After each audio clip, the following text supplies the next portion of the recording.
Assalamualaikum warahmatullahi wabarakatuh. Salam sejahtera untuk semua dan semoga semuanya dalam keadaan sehat dan semoga pertemuan ini akan membawa manfaat. Selamat menjalankan ibadah puasa untuk adik-adik yang menjalankannya dan semoga akan selalu mendapatkan keberkahan ya. Pada pertemuan kali ini kita akan membahas tentang monitoring atau pemantauan blok neuromuskuler ya, dan ventilator.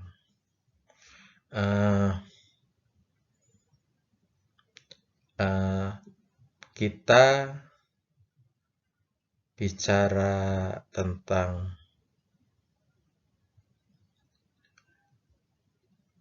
neuromuskuler, otomatis kita nanti sedikit menyinggung tentang masker relaksan ya. Oke. Pokok bahasan kita pada kali ini adalah terkait dengan pantauan atau monitoring blok neuromuskuler, TOV dan ventilator, prinsip kerja dan pemeliharaannya. Ini inti yang nanti akan kita bahas ya. Pendahuluan di sini relaksasi otot itu sebetulnya bisa dicapai bukan hanya dengan menggunakan pelumpuh otot, masker relaksan. Tidak hanya dengan masker relaksan melumpuhkan otot, tapi sebetulnya relaksasi otot juga bisa dicapai dengan mendalamkan anestesi dan melakukan blok saraf regional dan memberikan obat pelumpuh otot ya. Mendalamkan anestesi itu contohnya kita dengan meninggikan volatile agent atau zat cair anestesi seperti dengan halotan. Kita dalamkan, kita tinggikan maksud saya. Volumenya kita tinggikan, MAC-nya kita tinggikan. Sehingga pasien itu betul-betul tidur dan dalam. Bisa dilaksanakan itu. Tetapi hal tersebut bisa mempengaruhi fungsi jantung dan fungsi daripada pernapasan ya. Yaitu terjadinya depresi pernapasan dan depresi jantung. Dengan kalau kita meninggikan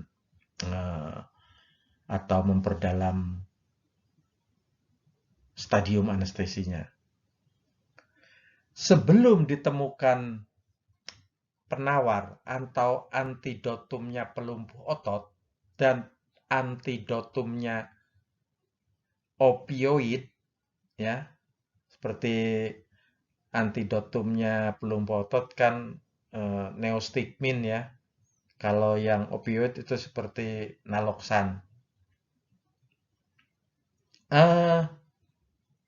Penggunaan obat pelumpuh otot sangat terbatas. Jadi tidak bisa sembarangan menggunakan pelumpuh otot sebelum ada penawarnya, sebelum ada antidotumnya. Karena yang ditakutkan jika terjadi perpanjangan relaksasi nanti akan membuat recovery-nya terkait pelumpuh otot akan lebih lama. Tetapi setelah ditemukan antidotumnya, apalagi ditemukan antidotumnya opioid, itu hampir penggunaannya itu hampir setiap tindakan general anestesi yang apalagi yang membutuhkan waktu yang lama itu digunakan ya pelumpuh ototnya. Prinsipnya kan kita dalam anestesi itu trias of anestesinya itu tercapai ya. Tidurnya bisa tercapai dengan obat-obat inhalasi anestesi ya, sedatifnya belum relaksasinya tercapai dengan menggunakan obat pelumpuh otot dan analgesinya dicapai dengan memberikan opioid.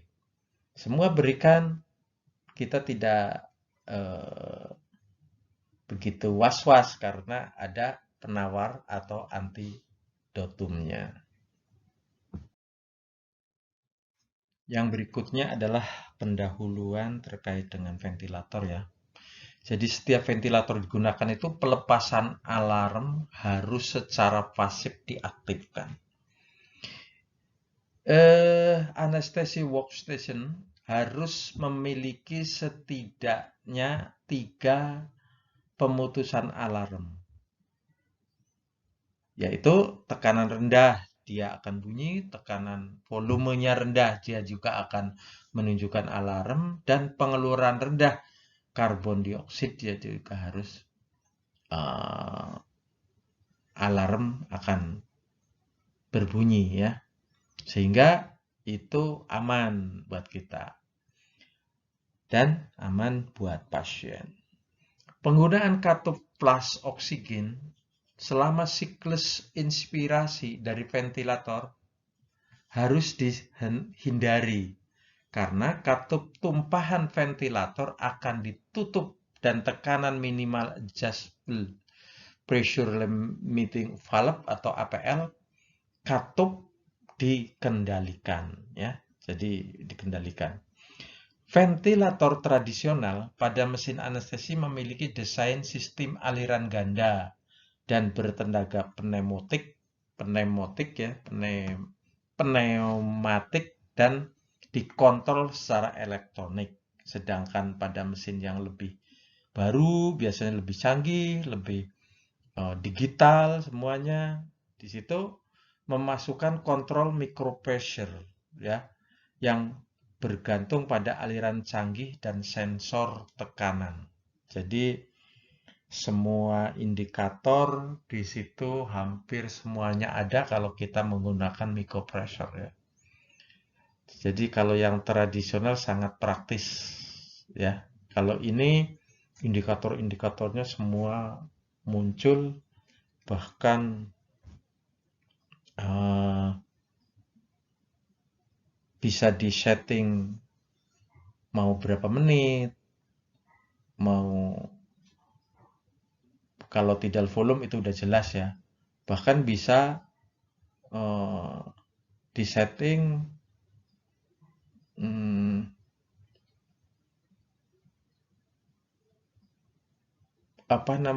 obat anestesi di setting itu keluarannya mau berapa itu semua bisa dikendalikan ya, terkait dengan yang menggunakan micropressor ya. Ini saya kira ini periode yang sekarang hampir semua menggunakan micropressor. Kalau obat mesin anestesi atau ventilator yang dulu itu boleh dibilang sangat-sangat sederhana ya. Ini tujuan monitoring atau pemantauan, saya kira ini mungkin udah beberapa dibahas ya, yaitu tujuannya untuk mengetahui tingkat relaksasi otot selama pembedahan. Ya. Menilai pemulihan pasien dari blokade untuk meminimalkan resiko kelumpuhan residual. Ya. Jadi ini bisa nanti dipantau secara visual, secara klinis, bisa juga dipantau yang lebih objektif, yaitu menggunakan alat ya. Jadi lebih objektif kalau menggunakan alat. Mengapa harus memantau? Kenapa kok harus dimonitoring? Yaitu mengetahui blok neuro pasca anestesi atau pasca operasi. Mencegah gangguan fungsi otot faring dan usofagus. Ya, itu termasuk otot-otot pernapasan. Gangguan kemampuan mempertahankan jalan napas. Jangan sampai kalau tidak ada pantauan yang benar, tahu-tahu pasiennya dalam melakukan ekspirasi maupun inspirasi atau dia bernafas, nanti ada kelemahan daripada otot-otot pernapasan. Itu bisa berakibat hipoksi, apnu, dan bisa terjadinya kardiak arrest ya. Sulit melihat sisa obat pelemas otot secara signifikan melalui evaluasi klinis. Ya. Jadi kenapa harus dipantau menggunakan alat? Karena kalau menggunakan secara visual atau secara klinis aja masih subjektif ya, masih tidak objektif sekali. Kalau pakai alat bisa objektif karena bisa muncul angka ya, bisa muncul angka. Kalau alat dibantu alat kan bisa muncul angka sehingga kita akan lebih yakin ya. Trend of fall test yaitu atau sering disebut TOF ya. Merupakan tes yang rutin digunakan selama pembedahan atau selama anestesi yang dilakukan dengan stimulasi saraf perifer dengan tujuan untuk mengetahui derajat relaksasi otot dengan interpretasi respon otot. Jadi TOF ini bisa digunakan oleh dokter bedah, oleh operator, dan juga bisa digunakan oleh anestesi. Kalau dokter bedah, itu biasanya dokter bedah saraf yang menggunakan terkait dengan TOF ini untuk mengetahui relaksasi daripada otot-otot yang ada di area operasinya dokter bedah saraf ya. Kalau anestesi untuk mengetahui relaksasinya otot-otot pernapasan. Biasanya ini TOF di anestesi itu kalau sudah masih sudah mulai kontraksi atau TOF-nya udah tinggi, sedangkan operasinya sudah lama, berarti ini sebagai indikator untuk diberikan obat relaksan. Tetapi yang lazim sekali digunakan di anestesi justru pada pasca anestesi, yaitu termasuk di ruang pemulihan. Ini digunakan jangan sampai obat anestesi, masker relaksan terjadi residual atau residu yang masih ada di dalam tubuh dan itu bisa mengakibatkan hipoksi atau melemahnya otot-otot pernapasan akibat residual masker relaksan itu ya. Jadi kalau dipantau dengan TOF itu udah bisa secara objektif muncul ya. Ini ada beberapa definisi ya. Jadi disebut blok neuromuskuler residual sebagai pemulihan neuromuskuler yang tidak adekuat yang diukur dengan pemantauan neuromuskuler secara objektif. Jadi, kalau ada blokade berarti pemulihannya tidak adekuat dan ini bisa secara objektif dipantau dengan menggunakan alat ya. Disebut juga kelumpuhan residual, sisa kurarisasi dan blok neuromuskuler residual. Jadi sisa-sisa dari obat-obat masker relaksan long acting ya. Lebih spesifik lagi, pendapat baru mengidentifikasikan sebagai pemulihan trend of 4 yang tidak akurat kurang dari 0,9 ya. Kalau yang kurang dari 0,9 dianggap sudah tidak adekuat. Perlu diketahui bahwa metode TOF atau trend of 4 untuk stimulasi saraf perifer itu mulai diperkenalkan pada tahun 1970 ya. Dan penggunaan rasio ambang 7 berasal dari beberapa penelitian yang bertujuan untuk menetapkan konsep acceptable recovery ya, untuk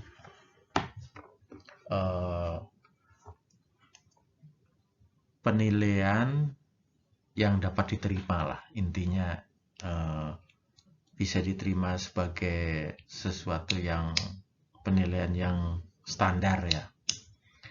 Rasio ini berdasarkan tanda-tanda klinis tertentu dan pantauan neuromuskuler subjektif, termasuk kemampuan pasien untuk membuka mata lebar, membuka mata, menjulurkan lidah, kapasitas vital napas 15-20 ml per kilogram badan, dan mempertahankan stimulasi tetanik selama 5 detik ya. Jadi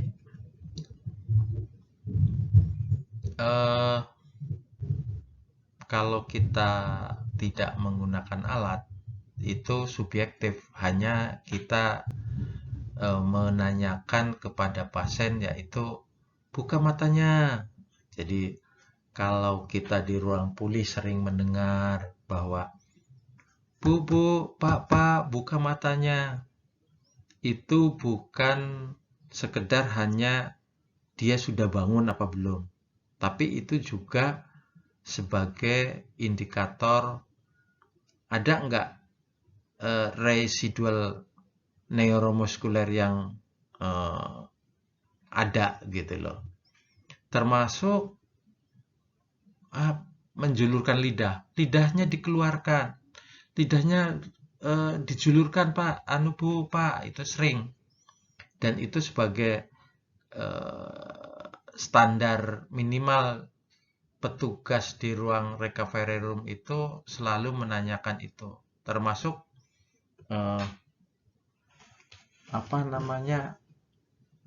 coba buka mulutnya. Buka mulutnya termasuk menggerakkan mandibulanya itu ya. Itu sebagai pertanyaan-pertanyaan wajib kepada pasien, termasuk untuk memonitor terkait dengan masker relaksan ya. Ini TOF test ya, gambarnya ya. Segambar ya, saya terus terang aja, jujur saya juga belum pernah menggunakan alat ini. Karena alat ini biasanya digunakan jika kita menggunakan masker relaksan long acting yang jumlahnya banyak, untuk otomatis untuk pembedahan yang lama, seperti bedah torak dan bedah saraf. Saat ini sih sebetulnya sudah mulai dipakai ya TOF ini. Cuman ada beberapa ini seperti kabel-kabel ini nih harus disposable ya. Walaupun menurut versi pabrikan, tapi sebetulnya bisa digunakan kembali. Jadi ini jika menggunakan alat ini akan lebih objektif karena muncul angka Sedangkan yang masih banyak digunakan hanya menggunakan keadaan klinis pasien. Kalau kita memonitor terkait dengan blokade masker relaksan itu, yaitu dengan yang klinis aja ya. Nanti akan dibahas di berikutnya ya, di slide berikutnya. Insiden ya.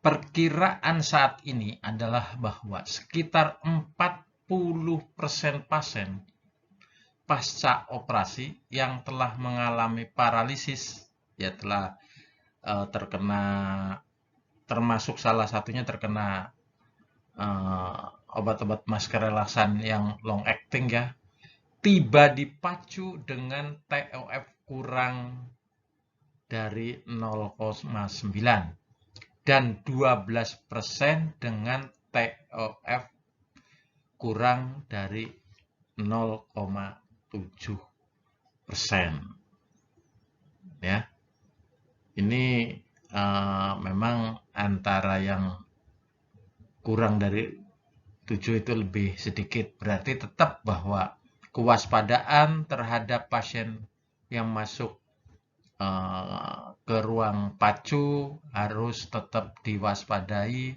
monitoring harus tetap dipertahankan sesuai dengan SOP yang ada atau standar, yaitu terkait monitoring respirasi, monitoring hemodinamik tekanan darah, heart rate, dan saturasi oksigen. Di sini tetap harus dijalankan. Mempertimbangkan presentasi besar pasien yang diperkirakan memiliki blokade residual ya. Jadi masih sejumlah kecil pasien, terutama mereka yang memiliki cadangan fisiologis terbatas, blokade neuromuskuler residual memiliki konsekuensi serius. Jadi untuk pasien-pasien yang mempunyai cadangan fisiologis terbatas, dampak dari blokade neuromuskuler itu harus diwaspadai ya dengan serius. Apa itu fisiologi terbatas? Salah satunya fisiologi terbatas itu hormon ya. Pada wanita biasanya dia akan terjadi penurunan setelah, contoh ini ya, setelah menopause itu salah satu cadangan fisiologis, sehingga antara laki dan perempuan itu sebetulnya kalau terjadi blokade neuromuskuler itu perempuan berarti lebih dominan dibanding yang laki-laki ya. Oke. Ini pemeriksaan klinis ya. Pemeriksaan klinis itu ideal pemulihan neuromuskuler tidak memerlukan pasien kooperatif yang sadar penuh. Jadi tidak harus sadar penuh ya. Pemeriksaan ini mudah dilakukan, dapat diandalkan, dan tidak mahal. Jadi dengan pemeriksaan ini artinya kita tidak memerlukan alat-alat yang lebih canggih yang ini ya. Tapi pemeriksaan klinis itu udah sangat mendukung. Hanya kalau menggunakan alat pendukung seperti TOF itu objektif sekali ya, ada angkanya ya. Kalau ini kan pemeriksaan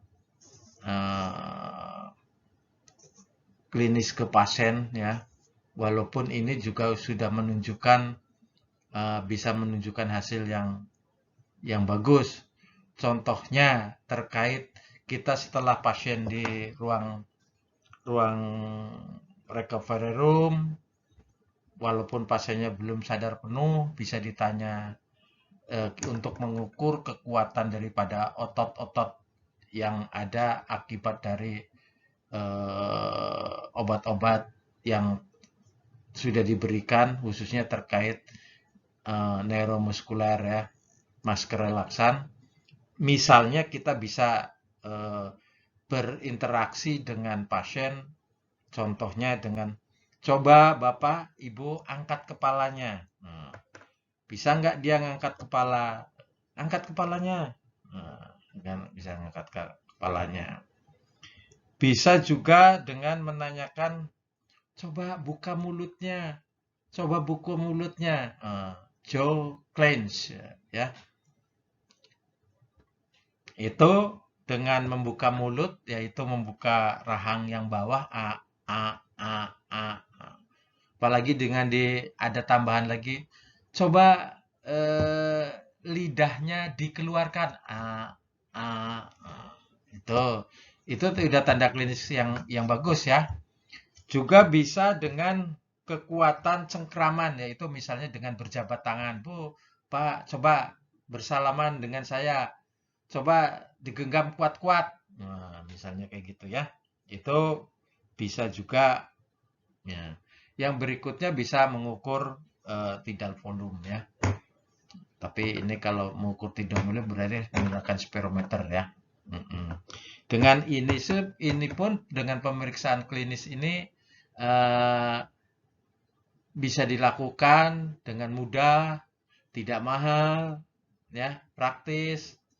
Jika dari mengangkat kepala, berjabat tangan kuat, bisa membuka mulut, apalagi tidal volumenya bagus, itu kriteria klinis yang menunjukkan dia itu kuat, sudah bagus, ya. Ini indikator masker relaksan sudah tidak residual lagi, tidak blokade residual lagi, ya. Oke. Ini hal penting ya, hal yang perlu diperhatikan oleh kita semua, para praktisi, bahwa bila masih ada residual block ya, jangan menambah reversal lagi ya. Sebab overdosis, reversal, reverse juga menyebabkan block atau paralisis. Selain itu juga bisa menimbulkan aritmi. Ya. Itu maksudnya kita sudah memberikan reverse sesuai dengan dosis, tapi kok masih ada residual block, itu dipertimbangkan untuk memberikan berulang. Tapi kita bisa menunggu dengan obat itu bisa diekresi ya. Berikan napas buatan sambil mencari penyebabnya ya. Jadi kita tetap harus memberikan napas buatan sambil mencari penyebabnya. Coba apakah dia adanya hipokalemi atau ada hipermagnesiemia atau asidosis, hipotermi atau hipotensi. Ini harus dipercayai. Kenapa kok dia tidak pulih, tidak recovery, tidak kuat lagi kekuatan napasnya gitu loh. Tidak recovery otot-otot luriknya akibat masker relaksan itu. Harus dicari penyebabnya, bukan hanya memberikan antidotumnya terus ya. Harus dicari penyebabnya, kenapa kok dia nggak recovery. Untuk berikutnya kita bicara tentang ventilator ya.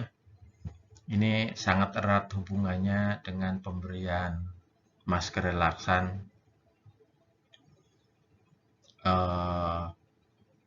Sebagai alat bantu untuk memberikan napas buatan selama diberikan obat-obat masker relaksan ya. Jika tidak ada alat bantu ini, berarti kita harus memberikan napas buatan secara manual. Kita yang jadi ventilatornya kita. Ini definisi daripada ventilator ya. Dibagi dua, ada ventilator mekanik dan elektronik.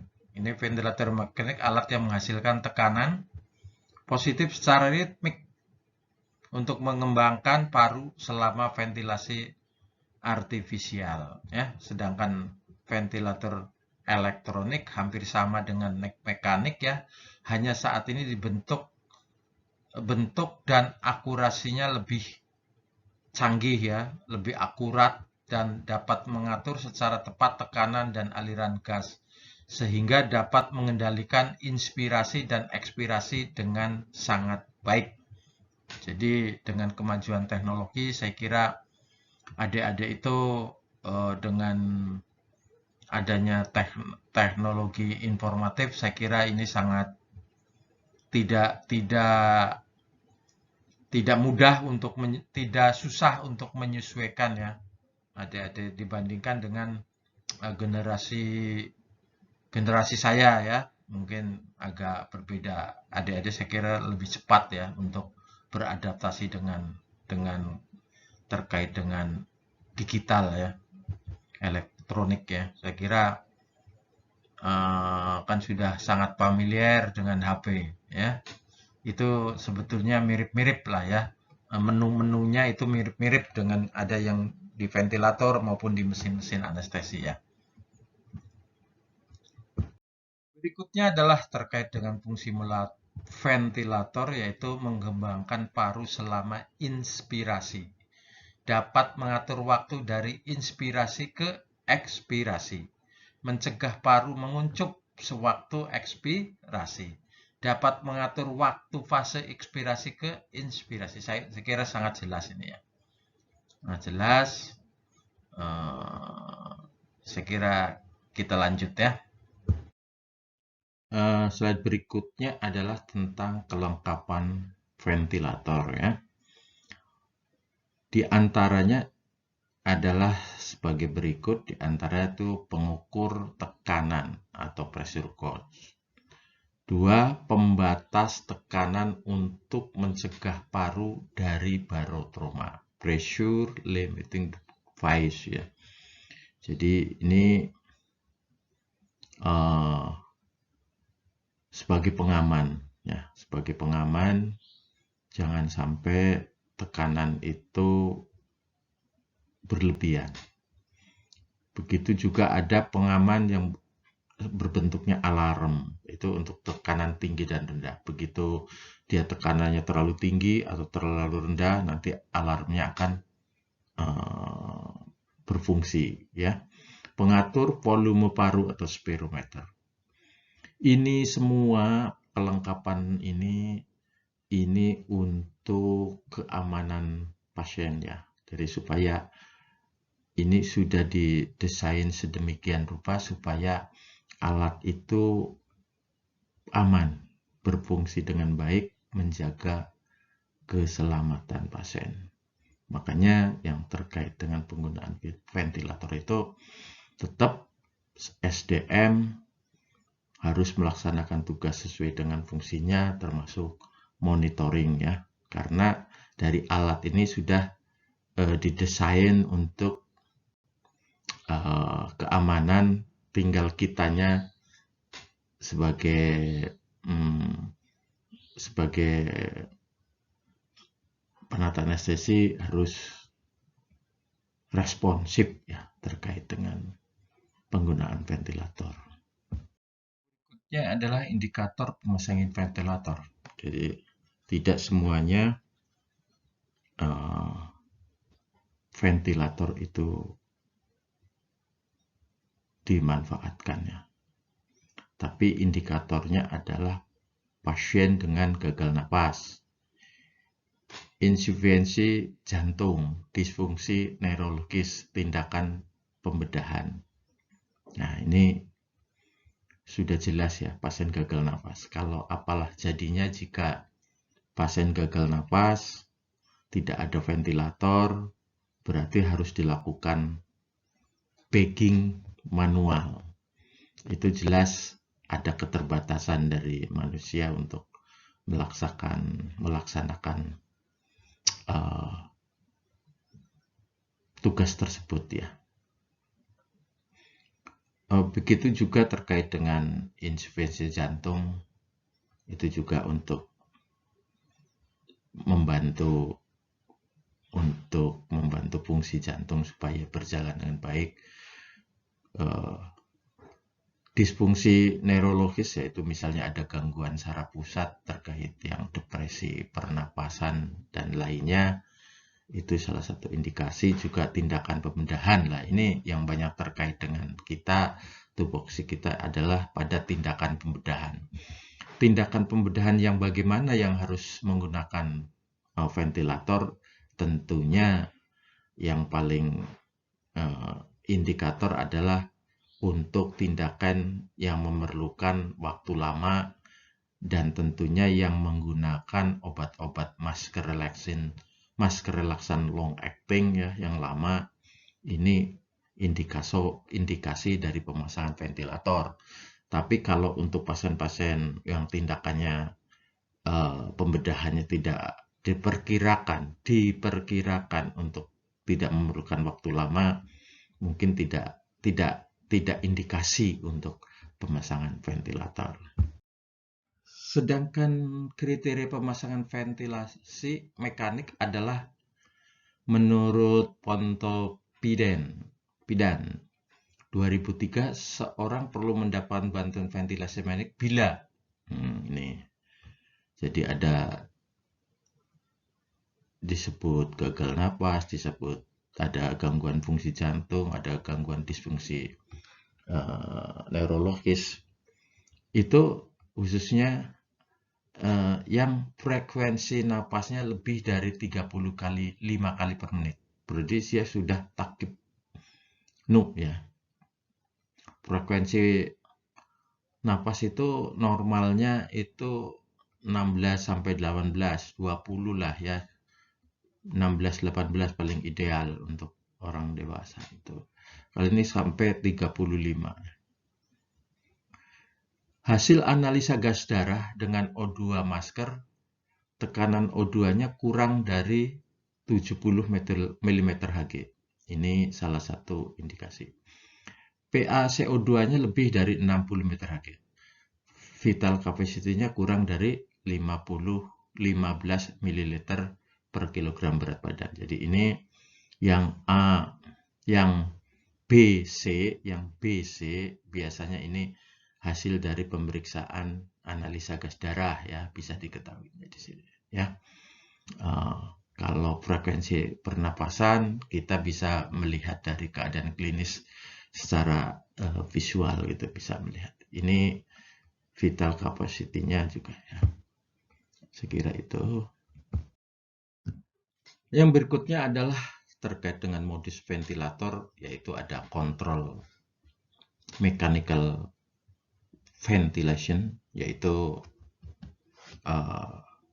jadi kita kontrol ya. Nanti kita akan jelaskan satu persatu ya. Yang kedua, assistant control ventilation. Yang ketiga, synchronized intermittent mandatory ventilation. Yang berikutnya, continuous positive airway pressure, intermittent mandatory ventilation, mandatory ventilation, dan pressure support ventilation, pressure control ventilation. Oke, nanti kita ini di breakdown satu-satu ya. Oke. Kita bahas satu-satu, yaitu control ventilation. Ventilator mengontrol volume dan frekuensi pernapasan. Pemberian volume dan frekuensi pernapasan diambil alih oleh ventilator. Jadi ventilator ini, sistem dengan kontrol ventilation itu semua diambil alih. Kalau dalam tindakan anestesi berarti pasien itu menggunakan masker relaksan. Jadi semua yang bergerak itu ventilasi ya. Ventilator, ventilasinya diambil alih oleh mesin. Ini prinsipnya kayak gitu. Dan ini untuk di tindakan di anestesi untuk pembedahan ini yang banyak digunakan ya. Berikutnya adalah assisted control. Assisted itu berarti dapat ada bantuan ya, ada intervensi mesin itu, ventilator itu hanya membantu gitu ya. Jadi ventilator jenis ini dapat mengontrol ventilasi, volume tidal dan kecepatan. Bila klien gagal untuk ventilasi, maka ventilator secara otomatis bekerja. Ya, ventilator ini diatur berdasarkan atas frekuensi pernapasan yang spontan dari klien. Biasanya digunakan pada tahap pertama pemakaian ventilator. Jadi, si ventilator itu yang akan menyesuaikan daripada keadaan pasien. Dia akan inspirasi, ventilator akan bergerak gitu ya. Hanya sifatnya membantu dan menyesuaikan daripada keadaan pasien. Yang berikutnya adalah synchronized intermittent mandatory ventilation ya.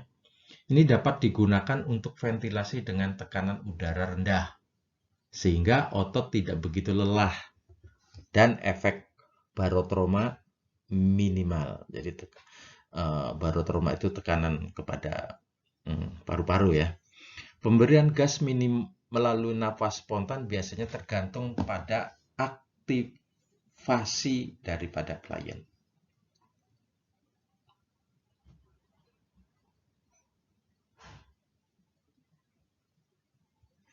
Indikasi pada pernapasan spontan, tapi tidak volume dan atau frekuensi pernapas kurang adekuat ya. Jadi yang tidak kuat itu indikasinya. Modus ventilator berikutnya adalah continuous positive airway pressure ya. Pada mode ini mesin hanya memberikan tekanan positif dan diberikan pada pasien yang sudah bisa bernapas dengan adekuat ya.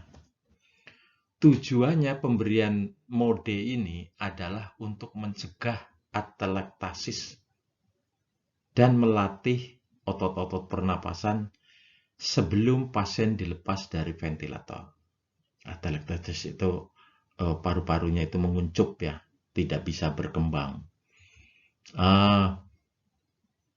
Ini lebih sering digunakan di ICU ya. Dari beberapa mode itu banyak digunakan untuk di ICU untuk jenis ventilator yang lebih modern dibanding yang tradisional tadi ya. Jadi yang continuous positive airway pressure itu membantu pasien. Biasanya dari pasien kontrol atau pasien yang tindakan modus lain ini udah mulai mau dilepas ventilatornya, ini menggunakan modus yang continuous positive airway pressure ya, sehingga untuk mencegah atelektasis ya. Intinya sebelum pasien dilepas dari ventilator.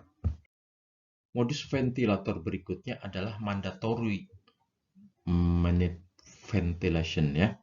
Adalah mode dari ventilasi mekanis yang mengharuskan operator untuk menentukan berapa menit ventilasi yang tepat untuk pasien, dan ventilator kemudian memantau kemampuan pasien untuk menghasilkan volume ini ya. Ini juga banyak digunakan di ICU ya ini. Yang berikutnya adalah pressure support ventilation. Ini juga dikenal sebagai dukungan tekanan. Adalah mode dari ventilation spontan. Pasien memulai setiap nafas dan ventilator memberikan dukungan dengan nilai tekanan yang telah ditetapkan. Dengan dukungan dari ventilator, pasien juga mengatur laju pernapasan dan volume tidalnya sendiri. Jadi ini sebagai support aja, mendukung ya. Oke. Ini terkait dengan setting ventilator ya. Ini untuk menentukan modus operasional ventilator. Terdapat beberapa parameter yang diperlukan untuk pengaturan pada penggunaan volume cycle ventilator, yaitu frekuensi pernapasan per menit, ya, di pernapasan, respirasi per menitnya, yang kisaran kalau kita menggunakan ventilator antara 12 sama 15 menit. Tidal volume juga harus ditentukan, konsentrasi oksigen, ya, dan rasio inspirasi ekspresi, yaitu I rasionya itu 1 sampai 2. Ini nanti ada contoh di slide berikutnya ya. Ini salah satu contoh setting dasar mekanik ya. Ini semua sudah ada di ventilator. Cuman ini ventilator yang selengkap ini biasanya ventilator yang ada di ICU ya. Kalau kita di anestesi tidak selengkap ini, lebih praktis ya. Ini tapi ini untuk pengetahuan kita bahwa dalam setting itu harus ada pressure-nya, itu contohnya pressure plate-nya itu kurang dari 30, volumenya 8 sampai 10 ml per kilogram badan. Ini nanti menentukan termasuk tidal volumenya. Frekuensinya 10 sampai 16 kali per menit. I rasionya itu 1 dibanding 2 ya. Ini pip, ini harus ini semua triggernya, ini semua tinggal setting di ventilator, di setting seperti ini ya. Nanti akan berjalan dengan baik ya. Ini frekuensi pernapasan per menit. Jadi ini penjelasan dari tadi jika kita mau melakukan setting ventilator ya, yaitu frekuensi pernapas adalah jumlah pernapasan yang dilakukan ventilator dalam 1 menit. Ya. Setting normal pada pasien dewasa adalah 10 sampai 12 sampai 20 kali per menit. Parameter alarm ya, harus kalau ventilator yang safety pasti ada parameternya terkait dengan alarm respirasi.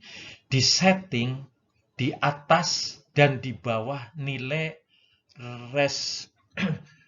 respirasi rate yang di set ya, nilai di bawah dan di atasnya RR yang di set ya.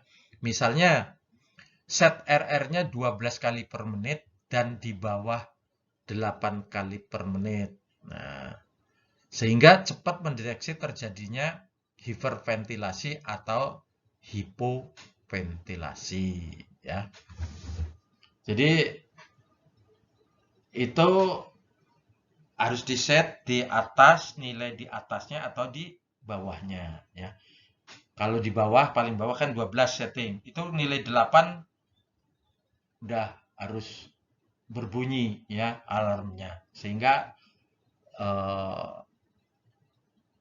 akan berjalan dengan baik ya nantinya. Ini tidal volume adalah merupakan jumlah gas yang dihantarkan oleh ventilator ke pasien setiap kali bernapas.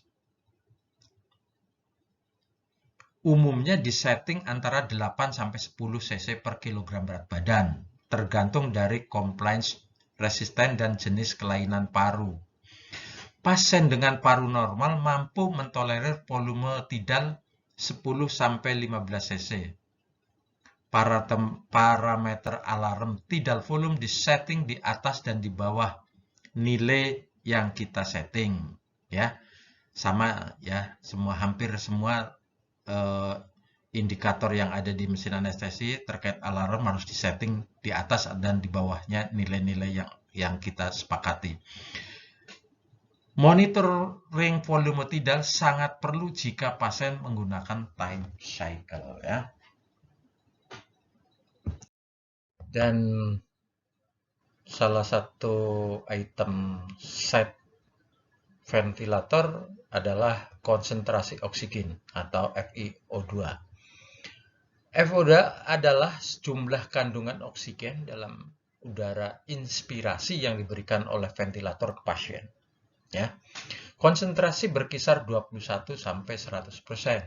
Setting FiO2 pada awal pemasangan ventilator direkomendasikan sebesar 100% untuk memenuhi kebutuhan FiO2 yang sebenarnya.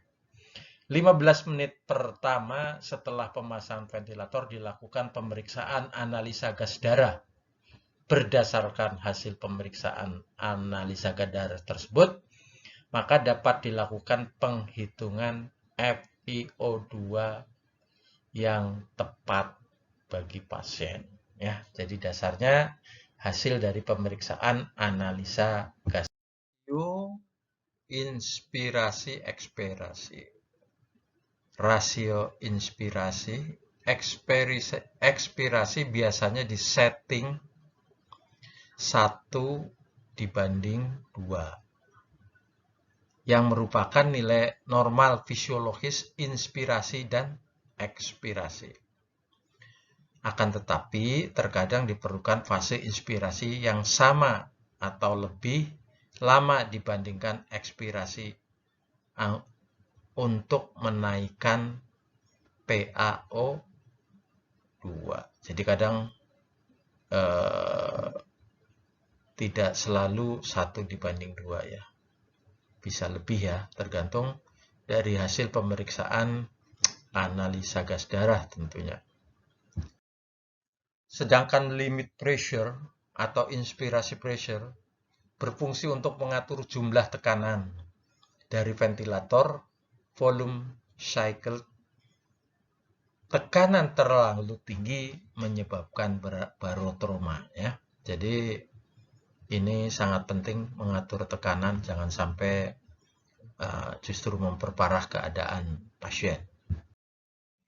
Sensitivity atau trigger adalah berfungsi untuk menentukan seberapa besar usaha yang diperlukan pasien dalam memulai inspirasi dan ventilasi. Pressure sensitivity memiliki sensitivitas antara 2 sampai min 20 cm/Hg. Semakin tinggi nilai pressure sensitivity, maka semakin mudah seseorang melakukan pernapasan. Oke.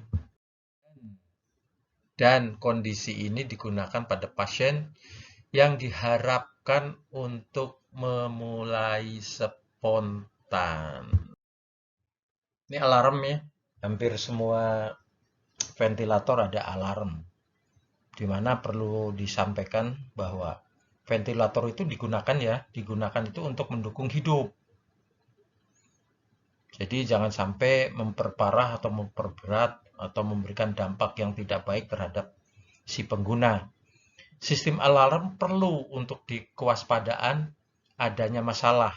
Jadi itu kan kalau ada masalah di dalam ventilator, dia akan muncul bunyi ya atau sinyal atau apalah bentuknya, tapi hampir semua rata-rata bentuknya itu bunyi ya.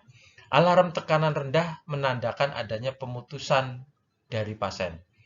Mungkin ventilator terlepas dari pasien, dia akan tekanannya jadi rendah. Sedangkan alarm tekanan tinggi menandakan adanya peningkatan tekanan, misalnya pasien batuk, cuping tertekuk atau cuping atau sirkuit ya, dan terjadinya fighting, terjadinya pasien melawan gitu ya. Sehingga tidak kooperatif gitu loh pasiennya. Oke. positive and respiratory pressure. Lebih populer disebut PIP, ya. PIP, PIP.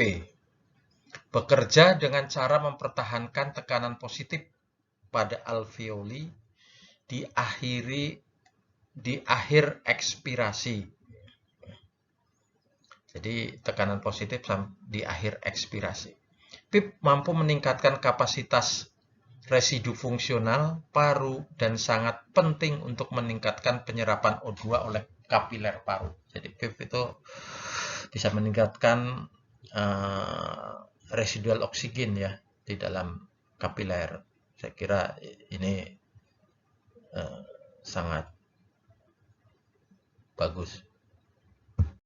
Ini saya ulangi ya terkait senting ventilator ini ada penambahan jika pada pasien PPOK atau COPD penyakit paru obstruktif ya. Ini setting umumnya adalah tidal volume 8-10 per kilogram berat badan, respiratory rate atau RR laju napas ya 10-20, rata-rata 10-15. Menit ventilator, volume semenit, yaitu respirasi kali tidal volume, A kali B ya. I rasionya itu adalah 1:2. Nah, untuk pasien penyakit paru obstruktif seperti COPD, I rasionya itu 1:3 atau 1:4 ya. PIP positive and expiratory pressure 5-20 meter H2O. Ini semua ini ada di item ventilator, teman. Ini lebih banyak di ICU ya. Nah, terkait dengan pemeliharaan, bahwa pemeliharaan itu harus mengacu kepada SOP, standar operasional prosedur, atau SPO, standar prosedur operasional. Oke. Di masing-masing rumah sakit tentunya ada sedikit-sedikit perbedaan antar rumah sakit karena punya kebijakan masing-masing ya. Tapi kurang lebih adalah seperti berikut, yaitu cek dan bersihkan seluruh bagian alat tiap bulan. Jadi setiap bulan itu harus mengecek bagian-bagian daripada alat untuk dibersihkan. Dan cek indikator sistem alarm, perbaiki atau kalibrasi setiap tahun.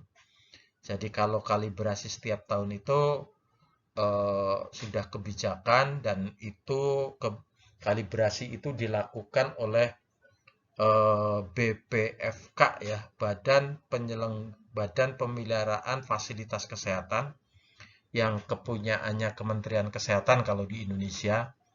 Itu nanti ada labelnya bahwa alat ini layak pakai atau tidak.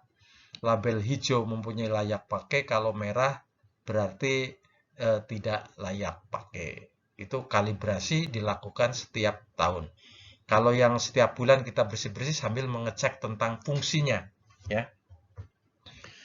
Cek regulator oksigen dan udara segar, ganti setiap 3 bulan, rekomendasi pabrikan. Jadi sesuai dengan rekomendasi pabrikan ya, mengenai regulator oksigen. Cek perangkat humidifier, ganti setiap seal ya, ganti seal O tiap 3 bulan. Ini juga sesuai dengan rekomendasi pabrikan ya. Lanjutannya dari terkait dengan pemeliharaan adalah cek dan bersihkan tombol switch ya. Tombol switch juga harus dibersihkan. Cek lampu indikator, ganti sesuai ketentuan pabrikan. Ini bisa aja yang mengganti, kalau di rumah sakit ada yang namanya instalasi pemeliharaan sarana rumah sakit ya. Ini dari teman-teman teknisi elektromedik biasanya yang kalibrasi sesuai dengan ketentuan BPFK ya. Terima kasih, semoga bermanfaat.